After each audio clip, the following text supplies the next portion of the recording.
Praise the lord. ప్రభునేసు నామములో అందరికీ వందనములు. యేసయ్య మాటను ఈ కార్యక్రమాన్ని వీక్షించడానికి ప్రేమతో మిమ్మను ఆహ్వానిస్తున్నాను. ఈ దినము అపోస్తుల కార్యముల గ్రంథము 28వ అధ్యాయము 11వ వచనం నుండి 16 వచనాల వరకు ధ్యానించుకుందాం. 3 నెలలైన తర్వాత ఆ ద్వీపమందు శీతకాలమంతయు గడిపిన అశ్విని చిహ్నము గల అలెగ్జాంద్రియా పట్టణపు ఓడ ఎక్కి బయలుదేరి సురకూసైకి వచ్చి అక్కడ 3 దినములు ఉంటిమి. అక్కడి నుండి చుట్టూ తిరిగి రేగియాకు వచ్చి 1 దినములైన తరువాత దక్షిణపు గాలి విసురుట వలన మరోనాడు పోతియాలికి వచ్చితిమి. అక్కడ సహోదరులను మేము చూచినప్పుడు వారు తమ యొద్ద 7 దినములుండవలెనని మమ్మను వేడుకొనిరి. ఆ మీదట రోమకు వచ్చితిమి. అక్కడ నుండి సహోదరులు మా సంగతి విని అప్పియా సంతపేట వరకును త్రిసత్రముల వరకును మమ్మను ఎదుర్కొంటకు వచ్చిరి. పౌలు వారిని చూచి దేవునికి కృతజ్ఞతాస్తుతులు చెల్లించి ధైర్యము తెచ్చుకొనెను. మేము రోమకు వచ్చినప్పుడు పౌలు తనకు కావలి ఉన్న సైనికులతో కూడా ప్రత్యక్షముగా ఉండుటకు సెలవు పొందెను. ప్రభునందు ప్రియమైన వాళ్ళారా, ఈ వాక్య భాగములో మెలితి దీవులో జరిగిన భయంకరమైన అపాయమును, ఆ అపాయములో దేవుని అద్భుతాలు పౌలు భక్తుడు తనతో ఉన్నవారు చూచారు. అవునండి, దేవుని నెరిగిన వారు ఎక్కడున్నప్పుడు కూడాను గొప్ప కార్యములే వారు చేస్తారు. పౌలు భక్తుడు ఆ భయంకరమైనటువంటి సముద్రంలో చనిపోకుండా ఆ సముద్ర అపాయము నుంచి దేవుడు తప్పించినప్పుడు ఈదుకుంటూ మెలితి దీవులు వచ్చి అక్కడ జరిగినటువంటి ఈ యొక్క పాము అపాయము నుండి దేవుడు తప్పించాడు. అక్కడ పాపులి అనేటటువంటి వ్యక్తి యొక్క కుటుంబానికి రక్షించడానికి అక్కడ 3 నెలలు వారు గడిపిన తర్వాత శీతకాలం అంతా కూడా అయిపోయింది. వాతావరణం మార్పు వచ్చింది. శీతకాలం అనంతరము వీరు బయలుదేరి ఇక ముందుకు వెళ్ళాలన్నప్పుడు అలెగ్జాంద్రియా పట్టణపు ఆ ఓడ వారికి కనబడింది. ఆ ఓడ ఎక్కి వీరు ప్రయాణం మొదలుపెట్టారు. ఆ ఓడలో వారు ప్రయాణము చేస్తూ ముందుకు వెళ్ళినప్పుడు సురకూసైకి అనే ఒక స్థలానికి వచ్చి అక్కడ ఒక 3 రోజులు మాత్రమే వారు గడిపారు. ఎందుకంటే ఆ సముద్రము, ఆ ప్రాంతము చాలా వరకు అపాయకరమైనటువంటి పరిస్థితులు ఉండేది కనుక వారు అక్కడక్కడ ఆపి రోమకు చేరడానికి వారు సాగుతున్నారు. ఆ ఉన్న ఊరిలో 3 రోజులు ఉండి అక్కడి నుంచి బయలుదేరి ఇంకా చుట్టూ తిరిగి సముద్రానికి వారికి ఉన్నటువంటి ప్రదేశాలన్నీ చుట్టూ తిరుగుతూ రేగియో అని ఆ పట్టణానికి వచ్చారు. అక్కడ 1 దినమే ఉన్నారు.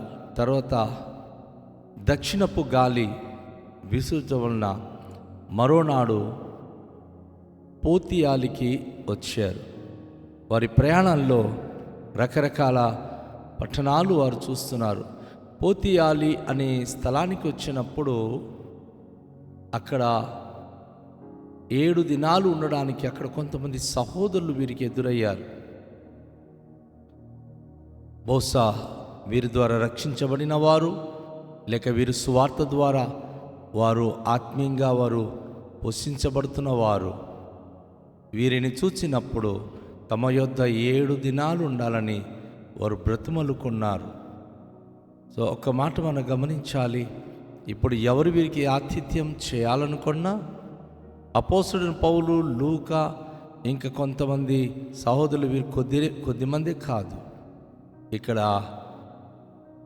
సైనికులు ఉన్నారు, శతాధిపతులు ఉన్నారు, ఆ ఓడకి సంబంధించిన నావికులు ఉన్నారు. అందరికీ ఆతిథ్యం చేయాలి. 7 దినాలు వారందరికీ అక్కడున్న సహోదరులు ఆతిథ్యము చేయడానికి ముందుకొచ్చారు. ఈ దినాలు ఎలా ఉందంటే, మనం ఇచ్చింది తిని పాస్టర్లు తిరుగుతున్నారు, ఈ పాస్టర్లకి పని పట్టలేదు అని విమర్శించేవారు విపరీతమైపోయారు. వారు దేనికి తిరుగుతున్నారండి? ప్రభు కొరకు అండి. ప్రభు సేవ చేస్తున్న వ్యక్తులు, వారికి మనం మంచి పదార్థాలు పెట్టాలి. మనం పెట్టేది లేదు కానీ తిట్టేది మాత్రం ముందుకుంటున్నారు. ఇక్కడ మనం గమనించినప్పుడు అపోస్తలుడు పౌలుతో పాటు వచ్చిన చాలామందికి ఆ పట్టణపు లేక ఊరు ప్రజలు, ఆ దీవులో ఉన్న ప్రజలు 7 దినాలు అక్కడ వారికి ఉంచబెట్టి చక్కని ఆతిథ్యం చేశారు. వారి ఆతిథ్యాన్ని ముగించిన తర్వాత వీరు రోమ పట్టణానికి చేరుకున్నారు. మనకు తెలుసు, అపోస్తలుడైన పౌలు రోమకు వెళ్ళుట ద్వారా అది అపాయకరమైన సంఘటన అని మనకు తెలుసు. ఎందుకు అంటే, రోమాలో ఆయన చంపబడతారని చెప్పి అనేక మంది ఆలోచన కలిగి ఉన్నారు. అందుకే విశ్వసించిన వారు అనేక మంది, అయ్యా నువ్వు రోమ పట్టణానికి వెళ్ళొద్దయ్యా అని చెప్పి ఆయనకి ఎన్నోసార్లు బ్రతిమలాడుతూ ఆయా ప్రదేశాల్లో ఆయనను పట్టుకొని ఏడ్చిన సంఘటనలు మనము ఎరుగుదుము. అయితే ఇక్కడ ఈ గ్రామస్తులు అతనికి చాలా వరకు ఆ స్థలంలోంచి 7 దినాలు ఆయనకి ఆతిథ్యం ఇచ్చి అక్కడి నుంచి మళ్ళీ ఓడ నుంచి ప్రయాణం చేసి రోమకు వచ్చినప్పుడు అక్కడ సహోదరులు మా సంగతిని విని, రోమలో ఉన్నటువంటి దేవుని బిడలు అప్పియా సంతపేట వరకు, త్రిసత్రముల వరకును చాలామంది మమ్మల్ని ఎదుర్కోవడానికి వచ్చి, పౌలు వారిని చూచి దేవునికి కృతజ్ఞతస్తులు చెల్లించి ధైర్యము తెచ్చుకొనేను. నా ప్రియ సోదరి సహోదరుడా, ఈ వాక్యంలో ఒక విషయాన్ని మనం గమనించాలి. మనం ప్రయాణం చేస్తూ వెళ్తున్నప్పుడు ఎక్కడైతే అపాయం ఉంది అని మనం అనుకుంటామో, ఎక్కడైతే మన కొరకు జడ్జిమెంట్ ఉంది, ఎక్కడైతే అపాయం రాబోతుంది అని మనం వింటామో, చాలాసార్లు మనం భయపడిపోయి కృంగిపోతాం. కానీ ఎప్పుడు అలా చేయకూడదు.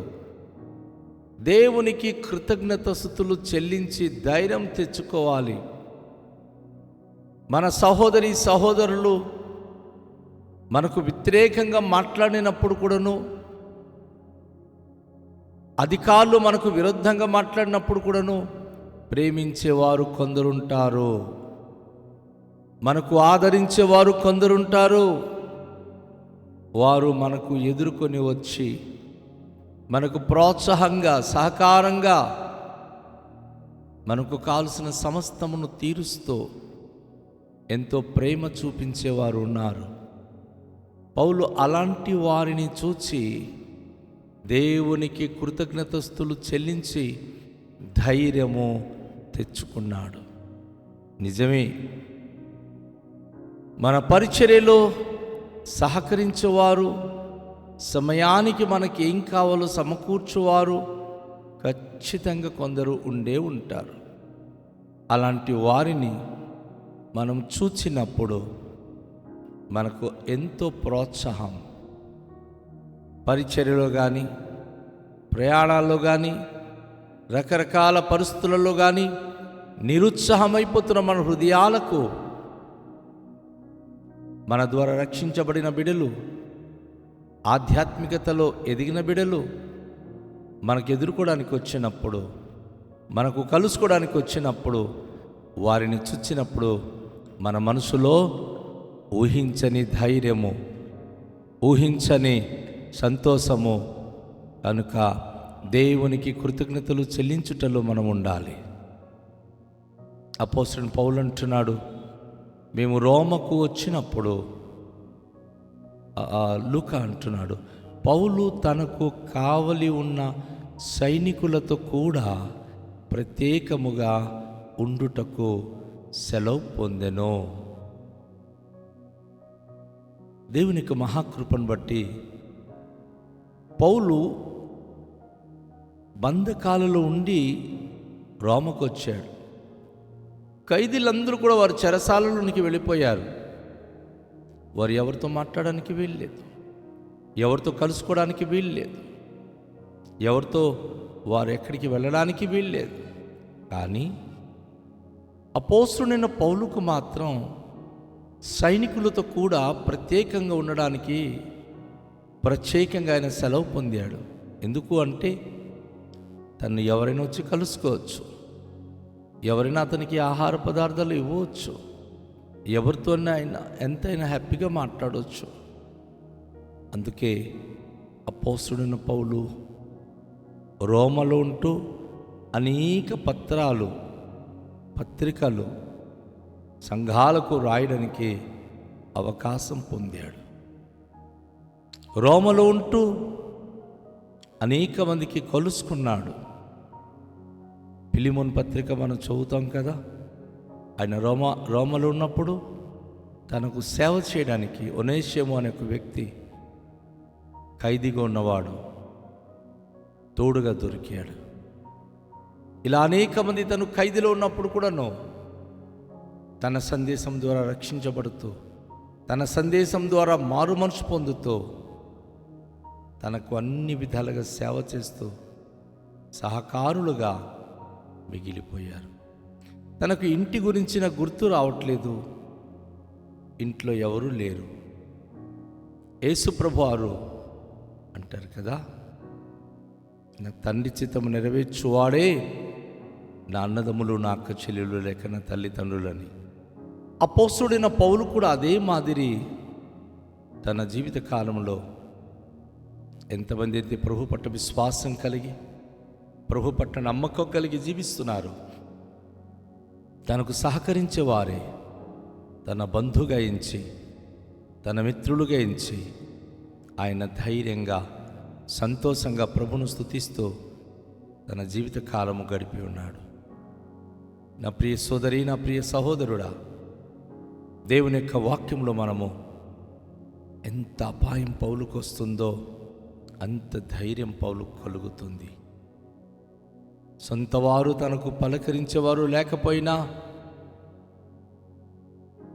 తను ప్రకటించినప్పుడు నమ్మినటువంటి విశ్వాసులే తనకు బంధుమిత్రులుగా ఎంచుకొని వారితో స్నేహభావంతో ఆయన జీవించటం ప్రారంభించి ఉన్నాడు. కనుక ఈ సమయంలో దేవుని యొక్క వాక్యను వింటున్న మనము దేవుని వర్తమానం బట్టి మన జీవితాలు ముందుకు సాగేలాగున రండి. తలలుంచుకొని మనము ప్రార్థన చేద్దాం. దయగల తండ్రి, మీ పరిశుద్ధ నామానికి స్తోత్రాలు. అపోస్తలుడైన పౌలు జీవితంలో మీరు చేసిన సమస్తమైన మేలు కొరకు స్తుతిస్తున్నాం. భయంకరమైన అపాయములు, విరుద్ధ భావములు, భయంకర కష్టకాలాలు దాటించి కైసరెదుట నిలబడాలని చెప్పినప్పుడు ప్రయాణంలో అపాయముల వలన పడవ అపాయములో కూడా తనకు ఏ విధమైన ప్రాబ్లమ్స్ రాకుండా కాపాడి రోమలో అడుగుపెట్టి తను మీ చిత్తానికి అనుకూలంగా సమస్తము జరిగించడానికి మీరిచ్చిన ధైర్యం కొరకు వందనాలు. మా దీన జీవితంలో కూడా గురి కలిగి లక్ష్యం వైపు మేము ప్రయాణం చేసే భాగ్యం మాకు దయచేయమని యేసు నామంలో ప్రార్థిస్తున్నాము తండ్రి, ఆమేన్. అందరికీ షాలోం. ప్రభు మనను దీవించునుగాక.